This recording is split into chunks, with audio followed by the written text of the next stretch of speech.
Salut à tous. Alors vous avez été nombreux à me demander en fait de créer ma propre chaîne YouTube suite à la vidéo que j'ai fait sur des sushis. Donc je vous annonce que ce n'est pas ce que je vais faire. Enfin du moins c'est pas ce que j'ai envie pour le moment, donc je vais juste sortir quelques vidéos sur la chaîne de vlog d'Agathe. Et s'il se trouve que ça plaît, alors pourquoi pas créer la chaîne, mais pour l'instant c'est pas du tout dans l'optique de faire ça. C'est vraiment dans l'optique de m'amuser, de vous apprendre des choses, de m'en apprendre aussi parce que juste avant je les révise. Donc voilà, je vous annonce la sortie de mes propres vidéos, c'est-à-dire les histoires de Greg, dans lesquelles je vais reprendre des thèmes, des sujets de la vie de tous les jours et que je vais décortiquer pour vous. Donc on y va, c'est parti, aujourd'hui c'est Noël.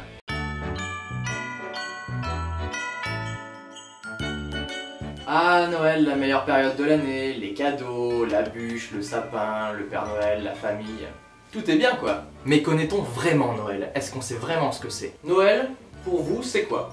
La grand-mère. Ah, c'est bio ce que t'as là. Bon, qui vient à la messe de minuit avec moi? Tes parents. Eh dis donc, j'en ai eu encore pour 500 € cette année hein. Ça coûte cher les loulous. T'en as eu pour combien toi? Ah oui c'est vrai, t'as pas d'enfant. Vous, comme moi. Ah putain, c'est vrai qu'il faut que je te fasse un cadeau. Ah, puis il faut que j'en fasse un pour mes parents aussi. Je vais encore bouffer des pâtes pendant une semaine, je sens. Quoi? Faut que j'en fasse un pour tes parents en plus? Les enfants.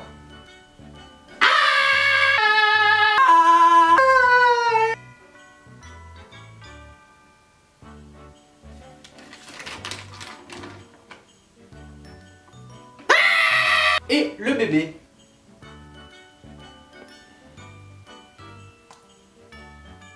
Alors lui c'est toujours celui qui a le plus de cadeaux et qui en a absolument rien à foutre. Mais qu'est-ce que c'est Noël exactement? Eh bien beaucoup vous diront que c'est une fête en l'honneur de la naissance de Jésus.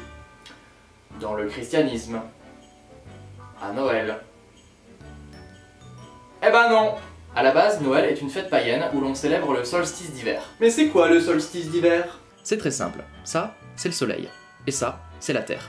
Oui, je sais, on n'est pas à l'échelle, mais en même temps, si je mettais tout à l'échelle, ça donnerait quelque chose plus comme ça, vachement pratique pour expliquer. La Terre tourne de façon elliptique autour du Soleil, c'est-à-dire elle dessine un ovale dont le Soleil n'est pas le centre. En plus, elle tourne autour de son propre axe de rotation, ça c'est très important. En effet, quand elle est plus proche du Soleil, c'est l'hiver, et quand elle est éloignée, c'est l'été. Oui, vous allez me dire, plus on est loin, plus il fait froid. Mais là on parle en termes de distance astronomique, et sachant que l'espace est vide, la différence de température est pas flagrante. Prenons la Terre. Lorsqu'elle est au plus proche du Soleil, c'est-à-dire l'hiver, son axe de rotation est très incliné. Ce qui implique que lorsque les rayons du Soleil vont venir la frapper, bon déjà, là il fait super chaud, ce qui n'est pas forcément le cas de là et là. Tout simplement parce que les rayons du Soleil ne viennent pas percuter directement la surface de la Terre, ils les frôlent, il fait donc plus froid. Cela explique aussi la différence de température avec le pôle Nord et le pôle Sud.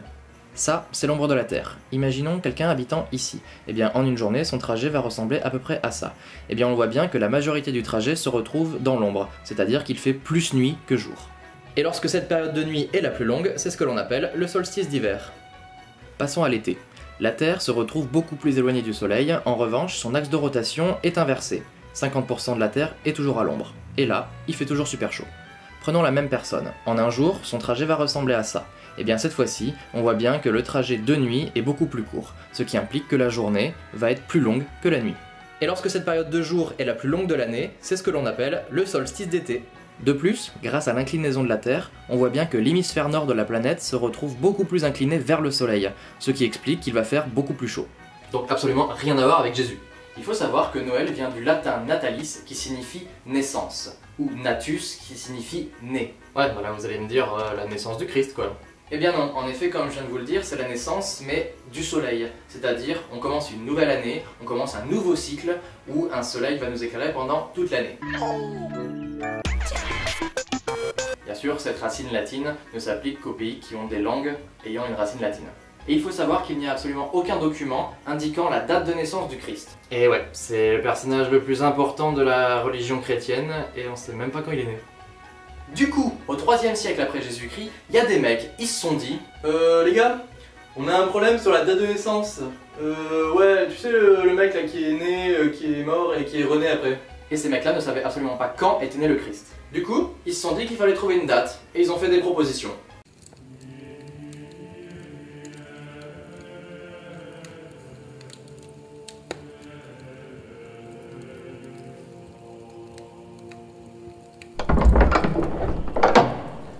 Bon les gars, là, on a un problème.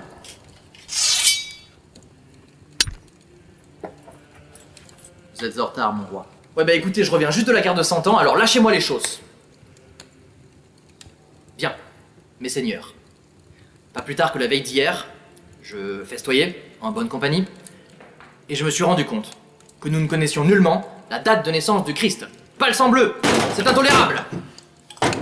Messire, ce n'est pas notre faute. Nous venons juste d'inventer le calendrier moderne. J'ai donc décidé de réunir cette assemblée afin de déterminer sa date de naissance. Eh ouais. Attendez, c'était pour ça la missive urgente? Bah ouais, mais en même temps, ça fait 2 siècles et demi qu'il est mort, faudrait peut-être trouver une date. Des idées? Eh bien, nous pourrions proposer le 6 janvier pour l'épiphanie. Non. Ou bien le 32 février. Non. Le 28 mars. Non. Le 18 novembre. Non. Le 25 décembre. Non. Non. Mais pourquoi est-ce que vous dites toujours non? Bah parce que j'aime pas, je les sens pas ces dates-là. J'ai trouvé. Ce sera le 25 décembre. Excellente idée, monseigneur. Mais attendez, y a pas déjà quelque chose le 25 décembre? Ah, bah oui. Le solstice d'hiver. Le quoi? Le solstice d'hiver. Qu'est-ce que tu dis? Je comprends pas, tu me parles chinois là. C'est très simple. Ça, c'est le soleil. Eh bien en fait... C'est une fête païenne, monseigneur. Ah, bah tu vois, tu dis pas que des conneries, toi. Eh ben c'est parfait, ça. Ça permettra de christianiser une fête païenne.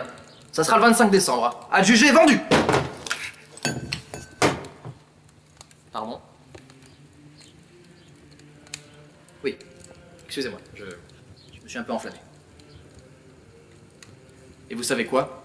Je vous parie que dans les siècles à venir, personne ne saura jamais comment ça s'est déroulé ici.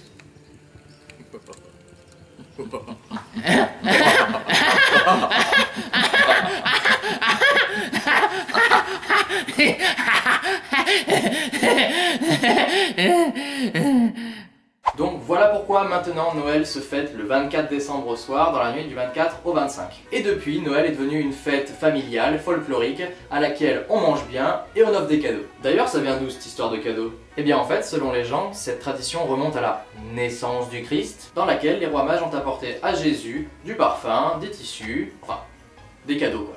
D'autres pensent que c'est juste dû au partage, aux dons que l'on pouvait faire lors de ces fêtes folkloriques pour montrer aux gens qu'on les aimait. La première crèche aurait été réalisée par François d'Assise en 1223, représentant la scène du Nouveau Testament, la naissance de Jésus. Dans cette crèche, nous pouvons retrouver Marie, Joseph, les rois mages, mais aussi la vache, l'âne, le chameau, ainsi que les anges et le petit Jésus. Qu'il faut d'ailleurs mettre à minuit le soir du 24 décembre, sinon tu te fais engueuler par toutes les personnes qui connaissent la tradition. Et le sapin? La tradition de décoration d'arbres est en fait très ancienne. Lors du solstice d'hiver, les Celtes décoraient déjà des arbres. Ils étaient considérés comme arbres de vie, une façon un peu de remercier la nature. Et c'est finalement en Alsace, en 1521, que le premier arbre de Noël apparaît. Il se trouve aussi que lors des représentations bibliques à la période de Noël, on représentait un sapin comme arbre de vie. En tout cas, cette représentation de sapin comme arbre de Noël s'est généralisée dans le monde entier. Ou presque. De toute façon, on sait bien que l'arbre va finir soit en bûche, soit en agenda Hello Kitty. Oui, en effet, la bûche est une tradition aussi. Aujourd'hui, on la mange en dessert, en glace ou en gâteau, et à l'époque, c'était pas du tout ça.